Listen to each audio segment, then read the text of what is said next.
40-50 महिलाओं से शुरू हुआ सफ़र आज 40-50 हज़ार महिलाओं तक आ गया। कहते हैं जब इंसान के साथ कुछ गुजरती है तो कोई निखर जाता है और कोई बिखर जाता है। हर महिलाओं के अंदर एक न एक हुनर होना बहुत ज़रूरी है। एक किसी की बीवी, किसी की बहन, किसी की दीदी, किसी की चाची के नाम से तो आपको सब जानता है, लेकिन एक खुद के नाम से भी आपकी पहचान क्या है ना। और महिलाओं ने कोविड के दौरान भी मतलब हमारा 8-8, 10-10 हज़ार, 5-5 हज़ार मंथली उसमें आय का स्रोत किया। सबसे बड़ा रोग क्या कहेंगे लोग, जो बैग, कपड़ा बैग, ये तो बहुत हो गया। मेरी बेटी से बोला आप तो यूथ हैं, आप कुछ हट के सोचिए, कहीं हम करें। जैसे हमारा पिछले साल का था, हमारा नैनीताल डिस्ट्रिक्ट कोऑपरेटिव बैंक का था, हमारा कम से कम 2 करोड़ से ऊपर का टर्नओवर था। कहते हैं कि बैंक लोन नहीं देता है, लेकिन ये झूठ है सर। बैंक जनता के लिए बना है और हमें नहीं लगता अगर हमारी नीयत साफ हो और हम लोग अच्छा काम करें तो बैंक तो हमें हंस के और दौड़ के लोन देता है सर। पहाड़ की महिला और संघर्ष एक दूसरे का पर्यायवाची है।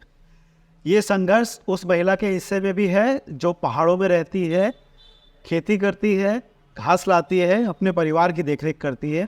और ये संघर्ष उस महिला के हिस्से भी है जो महिला हमारे तराई क्षेत्रों में आ गई, आप कहे हल्द्वानी आ गई, रामनगर आ गई, कोटद्वार आ गई, इन क्षेत्रों में आ गई। उसका संघर्ष अपने तरह का अलग संघर्ष है।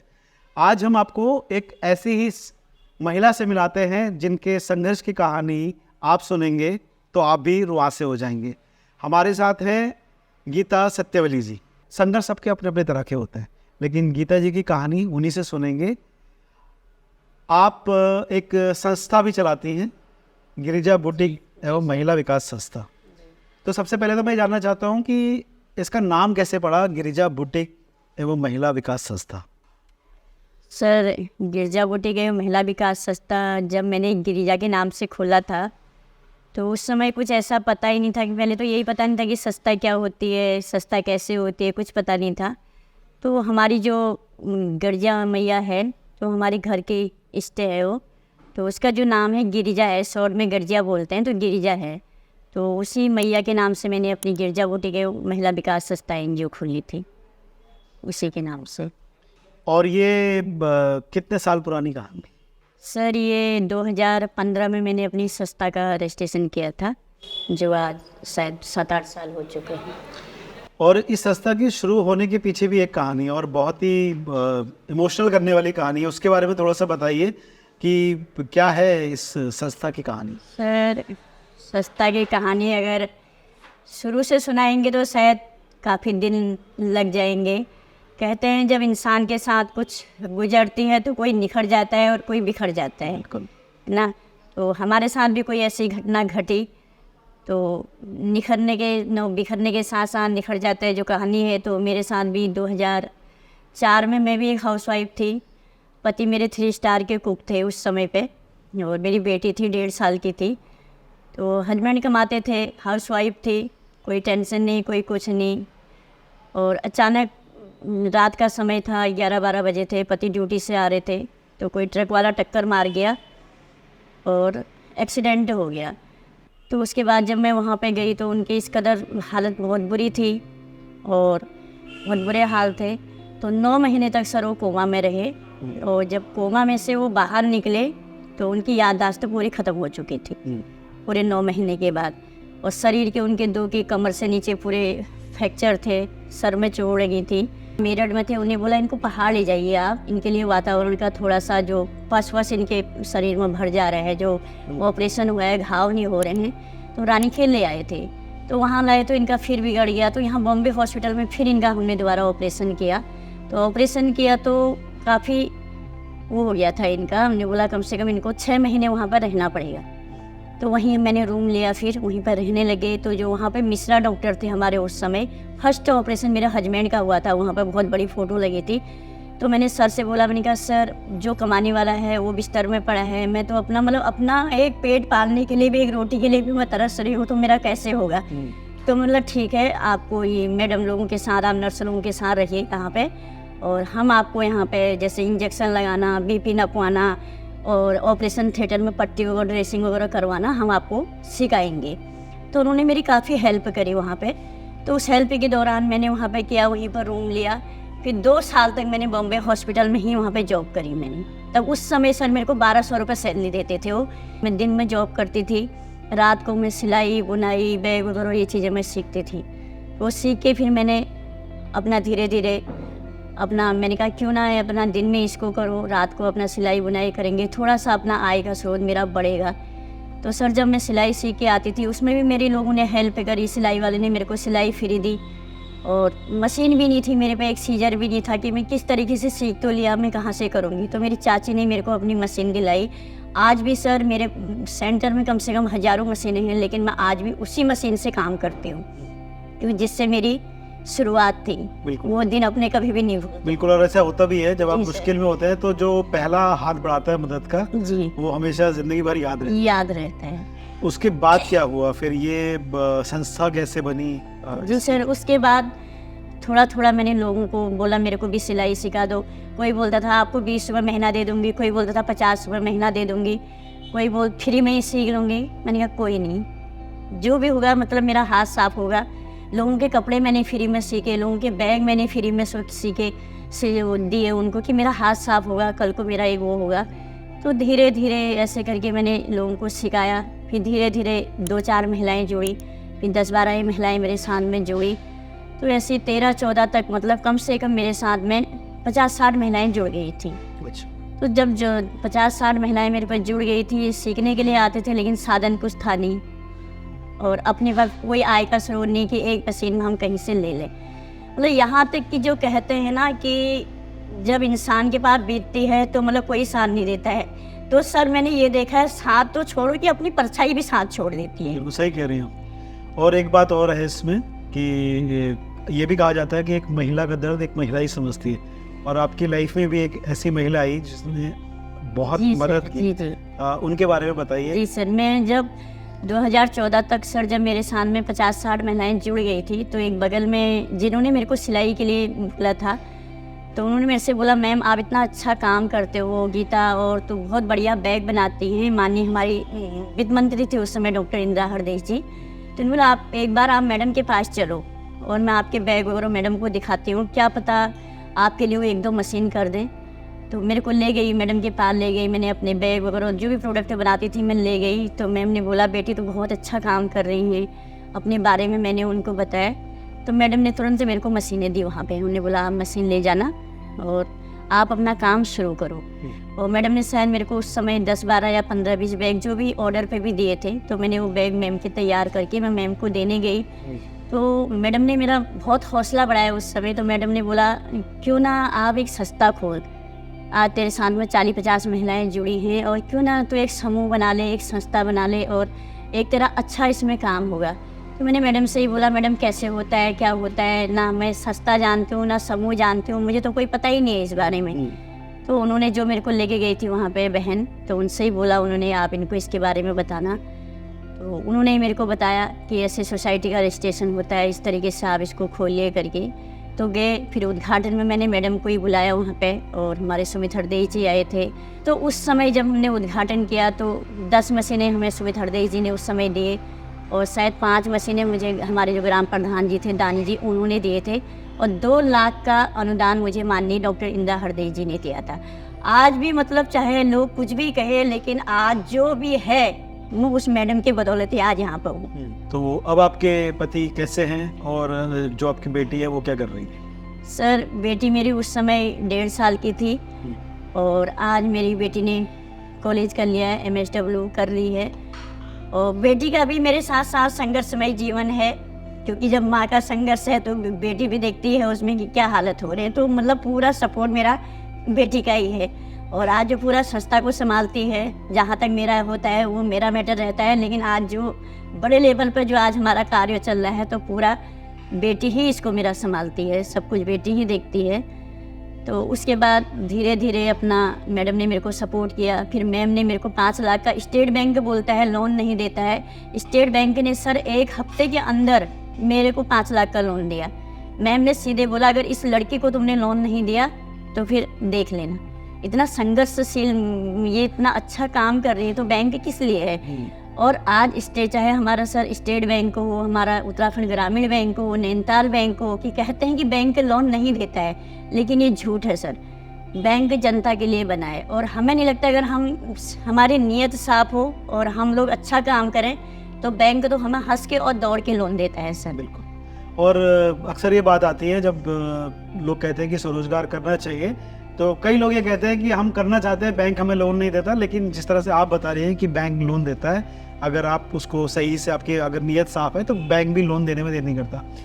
40-50 महिलाओं से शुरू हुआ सफ़र आज 40-50 हज़ार महिलाओं तक आ गया है। ये कैसे हुआ? जी सर, मुझे सर यही लगा जब मैंने अपना संस्था का रजिस्ट्रेशन करा, तो मुझे लगा कि मैं भी एक हाउसवाइफ थी, पति मेरे 3 स्टार के कुक थे, अच्छी खासी सैलरी उनको मिलती थी, और कभी सपने में भी नहीं सोचा कि एक सेकंड में मतलब मेरी ज़िंदगी की काया बदल जाए। तो इसी को मैं साथ लेके चली कि आज मेरे साथ ऐसा हो रखा है तो कल को किसी के साथ भी ये घटना घट सकती है। तो मतलब मेरा मेन मकसद जो है कि हर महिलाओं को आत्मनिर्भर होना बहुत ज़रूरी है। ये नहीं है कि हमारा घर बहुत संपन्न है और हमारा हस्बैंड गवर्नमेंट जॉब वाले हैं या प्राइवेट जॉब वाले हैं या अपने बिजनेस वाले हैं। मेरा मकसद ये नहीं है, मेरा मकसद ये है कि हर महिलाओं के अंदर एक न एक हुनर होना बहुत ज़रूरी है और अपने आप में आत्मनिर्भर होना बहुत ज़रूरी है। और आज सर मेरा मेन मकसद जो ये है, यही है कि महिलाओं को मोटिवेशन कि आप अपने आप में आत्मनिर्भर बनिए, और अपने आप तो बनना ही बनना है, और अपने साथ कम से कम 10 लोगों को और जोड़िए। बिल्कुल ना, क्योंकि एक किसी की बीवी, किसी की बहन, किसी की दीदी, किसी की चाची के नाम से तो आपको सब जानता है, लेकिन एक खुद के नाम से भी आपकी अपनी पहचान क्या है? बिल्कुल ना।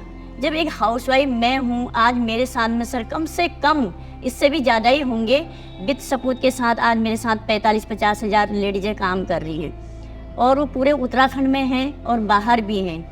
ये तो एक मोटा मोटा मैं आपको बता रही हूँ, अगर हिसाब करेंगे तो इससे भी ज़्यादा ही होंगे। एक संस्था का रोल आपकी लाइफ में और है, बड़ा अच्छा रोल है, और जो आप करना चाह रही हैं उसमें उनकी बहुत इम्पोर्टेंट भूमिका है। मैं नाबार्ड की बात कर रहा हूँ। नाबार्ड से कैसे जुड़ी, और फिर ये कैसे ये गेम चेंजर जिसे कहते हैं ना कि एक मोमेंट आता है जब चीज़ें बदल जाती हैं, और अब वो मोमेंट आ गया है, महिलाएं उनको लोन मिल रहा है, तो वो भी थोड़ा सा जानना चाहते हैं कि ये कैसे हुआ, नाबार्ड से कैसे जुड़ी, और नाबार्ड की वजह से आप महिलाओं की कैसे मदद कर पा रही हैं? जी सर, जैसे मैंने आपको बताया कि 2015 में हमने संस्था खोली, तो 16-17 हमने अपना ही काम ऐसे ही धीरे धीरे शुरुआत किया। उसके बाद 2018 में तब हमारा भीमताल में इसका ऑफिस था नाबार्ड का, विभोर कुमार सर थे हमारे डीडीएम, तो उनके साथ में मिलने के लिए गई। मैंने कहा सर एक हमारी भी ऐसी सोसाइटी है, तो अगर नाबार्ड से कोई हमें भी सहायता मिल सकती है तो आप बताइए। तो फिर मैंने सर से एक बार बोला, मैंने कहा सर प्लीज़ एक बार तो आप हमारे कार्यक्रम में आइए विभोर सर से, और एक बार आप देखिएगा हमारी संस्था के, अगर हो सकता है तो आप फिर कुछ हेल्प हमारी करिए। तो सर ने बोला, जब मैं काफ़ी गई उनके साथ, 6 महीने तो लगी होंगी मैं नाबार्ड के पीछे। जब डीडीएम सर हमारे आए, हमारा प्रोग्राम देखा तो बहुत भावुक हुए। उन्होंने बोला वाकई में मैम आप काम करने लायक हैं, आप अपना प्रपोजल डालिए। तो सर जैसे ही मैंने प्रपोजल डाला, शायद 1 महीने के बाद ही उनका ट्रांसफ़र हो गया था यहाँ से जी। तो उनका ट्रांसफ़र हो गया था। फिर 2018 में हमारे दूसरे सर आए यहाँ पे, विशाल कंसल जी आए।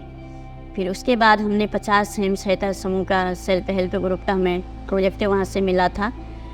उसके बाद 50 के 50 जो हमारी सेल्फ ग्रुप महिलाएं का जो हमें नाबार्ड ने दिया था, जो नियम रूल जो नाबार्ड के होते हैं, हमने एक एक चीज़ वो फॉलो किए और एक एक चीज़ पर हम नाबार्ड के खड़े उतरे। उसके बाद हमने उनके MSTV ट्रेनिंग प्रोग्राम लिया। कोविड में जैसे कि बहुत सारा ऐसा हो गया था कि अब क्या करें, कुछ है ही नहीं, रोज़गार का साधन ही नहीं है। तो मैंने अपने डीडीएम नैनीताल के जो हमारे विशाल कंसल जी से उनसे बात करी। मैंने कहा सर क्यों ना हम मार्कशीट ट्रेनिंग दें। उन्होंने बोला मैम आपकी सोच बहुत अच्छी है, हम मार्कशीट ट्रेनिंग दे सकते हैं। तो सर ने तुरंत प्रोजेक्ट हमारा बनाया, दिया और हमारा पास हो गया। तो उत्तराखंड राज्य सरकार ने हमारी NGO को संस्था को पूरे मार्क्स पे ले ली थी। और महिलाओं ने कोविड के दौरान भी मतलब हमारा 8-8, 10-10 हज़ार, 5-5 हज़ार मंथली उसमें आय का स्रोत किया। तो मैंने सर आज महिलाओं को इतना मोटिवेशन किया है कि सबसे ज़्यादा तो आपने अपने अंदर का जो है जज्बा नहीं खोलना है, अपना आत्मबल को बढ़ाना है। और सबसे बड़ा ये अपने है कि सबसे बड़ा रोग क्या कहेंगे लोग, ये चीज़ अपने अंदर नहीं लानी है। बिल्कुल, है ना, लोग क्या कहेंगे उसको नहीं सोचना है, उसको हमने नहीं सोचना है। और आज हमारी जितनी भी हमारी नाबार्ड की एसएचजी हैं, चाहे वो हमारा करवा चौथ हो, चाहे वो हमारी दीपावली हो, चाहे हमारा जन्माष्टमी हो, चाहे राखी बंधन हो, तो कोई भी त्यौहार वो ऐसा नहीं है कि नहीं वो छोड़ते हैं। हर चीज़, राखी हो तो हैंडमेड राखी बनाएंगे, दिवाली हो तो मोमबत्ती बनाएंगे, जन्माष्टमी हो तो झूले बनाएंगे। और नाबार्ड का तो हम सस्ता क्या धन्यवाद करेंगे, जितना भी धन्यवाद करें वही हमारा कम है। और नाबार्ड के जरिए जो होता है कि ट्रेनिंग तो हर कोई देता है, और मेन प्लस होता है मार्केटिंग, कि मार्केटिंग कहाँ से मिलेगी। तो नाबार्ड जो हमें देता है सबसे प्लस ट्रेनिंग प्लस मार्केटिंग। और जहाँ पे महिलाओं को मार्केटिंग मिल जाती है तो वहाँ पे फिर ये नहीं है कि उनका आय का स्रोत तो बनता ही बनता है सर। तो एक जो बात आई थी उसका जिक्र जरूर कर दूं, लोन, जो अक्सर बात होती है कि लोन नहीं मिलता है। आपने एक फिगर मुझे बताया था, वो फिगर जरूर बता दीजिए देखने वालों को कि आपके यहाँ महिलाओं ने कितना लोन लिया है बैंक से और कितनी आसानी से उन्हें लोन मिला है। जी सर, जैसे मेरे को आज भी हंसी आती है, जैसे हम प्रोग्रामों में जाते हैं, सबसे पहले तो बैंक वालों को देख के दुख होता है। पहले वो लोन देने के लिए देते हैं बेचारे, उसके बाद वो डिफॉल्टर होते हैं, उसके बाद फिर वो उड़ाई करने के लिए जाते हैं ना। तो कोई भी बैंक कभी भी ख़राब नहीं होता है। और सबसे ज़्यादा आज के तादाद में कहते हैं कि स्टेट बैंक लोन ही नहीं देता है। और सर हमारा स्टेट बैंक में हमारे स्वयं सहायता समूह के जीएलजी, एक महिला को हम 1 लाख का दिलाते हैं तो 5 लाख का हमारा जीएलजी 5 महिलाओं को। सबसे ज़्यादा हमारा मुखानी ब्रांच है स्टेट बैंक का, हमारा यहाँ लामाचौड़ में स्टेट ब्रांच है, चाहे हमारा गोलापार में है तो नंबर 1 में हमारा स्टेट बैंक है, चाहे उत्तराखंड ग्रामीण बैंक है, चाहे डिस्ट्रिक्ट नैनीताल कोऑपरेटिव बैंक है, चाहे उत्तराखंड राज्य सहकारी बैंक है। तो आज तक हमें कोई बैंक से ऐसा नहीं हुआ कि हमें लोन नहीं मिला। और वो फिगर जिसका आपने जिक्र किया, इस महीने कितना लोन मिला है? सर हमारा तो लोन मतलब अगर हम एक बैंक का ही हम करें, जैसे हमारा पिछले साल का था, हमारा नैनीताल डिस्ट्रिक्ट कोऑपरेटिव बैंक का था, हमारा कम से कम 2 करोड़ से ऊपर का टर्नओवर था। और हमारा स्टेट बैंक का था, स्टेट बैंक का भी हमारा 90 लाख या 1 करोड़ से ऊपर का हमारा था। तो ऐसे हमारे सारे बैंक हैं। और अभी भी मार्च के महीने में जबकि क्लोजिंग का समय हो रहा है, और इस समय भी आज ही हम 11 फाइल लोन पास करके आए हैं। और जैसे हम बात करें अभी हमारी ये एलईडी बल्ब की जो हमारी ये शुरुआत हुई है, ट्रेनिंग हम इसकी दे रहे हैं, तो ये शायद उत्तराखंड में एक पहला हमारा ये है एलईडी बल्ब का। जब हमने एक सर से बोला सर हमें एक कोई ऐसे ट्रेनिंग प्रोग्राम दीजिए, तो हमारे विशालगंज सर ने बोला मैम बहुत हो गया, जूट बैग, कपड़ा बैग, ये तो बहुत हो गया। मेरी बेटी से बोला आप तो यूथ हैं, आप कुछ हट के सोचिए तभी मैं आपको दूंगा। तो यूथ है सर, उसने भी यूथ का दिमाग लगाया, उसने बोला क्यों ना हम एक एलईडी पर ट्रेनिंग दें जिसमें एक आय भी अच्छी है और एक नया हट के है। तो सर हमने एलईडी की 90 महिलाओं को ये ट्रेनिंग दी, और इसमें आज हमारी महिलाओं की एक आय का स्रोत भी बहुत अच्छा है। और इसमें मतलब बनाते बनाते ही हमारे पर डिमांड आ रही है जी। तो नाबार्ड का तो हमारी संस्था तहे दिल से शुक्रिया अदा करती है कि उन्होंने एक हमें इतना अच्छा प्लेटफॉर्म दिया है, और हमारी महिलाएं तो नाबार्ड से सर बहुत खुश हैं। तो जो गीता जी ने कहा ना कि जब संघर्ष होता है, जब संकट होता है तो कोई बिखर जाता है, कोई निखर जाता है, और पहाड़ की महिलाएं तो इन संकटों में हमेशा निखर कर सामने आई हैं। तो इस कहानी को आपको सुनना चाहिए, देखना चाहिए, और इसलिए भी देखना चाहिए कि एक महिला किस तरह का संघर्ष कर सकती है तमाम अपनी परेशानियों के बावजूद, और अपने साथ कितनी महिलाओं को जोड़ सकती है ताकि वो आगे बढ़ें। सर मैं तो यही कहना चाहती हूँ महिलाओं से कि कुदरत की देन को कोई नहीं टाल सकता है, और अगर किसी के साथ भी कोई भी घटना घटती है तो कहीं भी आप गलत कदम ना उठाइए, और गलत सोच अपने मन में मत लाइए। ऊपर वाले की जो देन है उसको तो हर कोई निभाना ही पड़ेगा जी। लेकिन अपने आप में मजबूत होना चाहिए। और मजबूत आप हमें भी कीजिए। कैसे कर सकते हैं? ज़्यादा से ज़्यादा हमारे वीडियोस को लाइक कीजिए, शेयर कीजिए, और अगर आपको चैनल पसंद आए तो उसे सब्सक्राइब भी कीजिए। आज बस इतना ही।